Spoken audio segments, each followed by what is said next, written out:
অন্তর্বর্তী সরকারের প্রধান উপদেষ্টা প্রফেসর মুহাম্মদ ইউনূসের সঙ্গে আগামীকাল সোমবার বৈঠকে বসবেন সংস্কৃতি বিষয়ক উপদেষ্টা মোস্তফা সরোয়ার ফারুকী।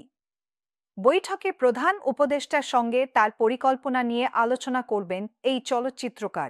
আজ রোববার 17 নভেম্বর দিনভর ফেসবুকে ছড়িয়ে পড়েছে গুঞ্জন, অন্তর্বর্তী সরকারের উপদেষ্টা পরিষদ থেকে বাদ পড়ছেন মোস্তফা সরোয়ার ফারুকী। কিন্তু বিষয়টির সত্যতা নিশ্চিত করতে পারেনি কেউ। এরকম সময়ে প্রধান উপদেষ্টার প্রেস সচিব শফিকুল আলম জানালেন হালনাগাদ তথ্য।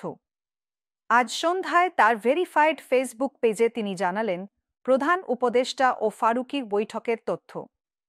শফিকুল আলম জানিয়েছেন, আগামীকাল সোমবার প্রধান উপদেষ্টার সঙ্গে বৈঠক করবেন সদ্য দায়িত্ব পাওয়া সংস্কৃতি বিষয়ক উপদেষ্টা মোস্তফা সরোয়ার ফারুকী।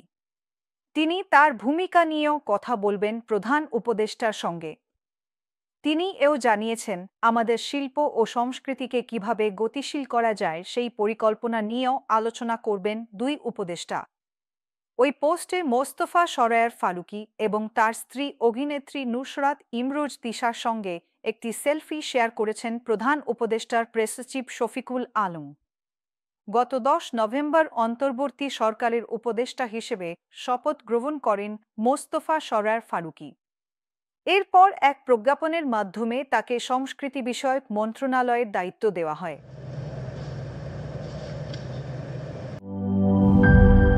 জীবনের সাথে চলে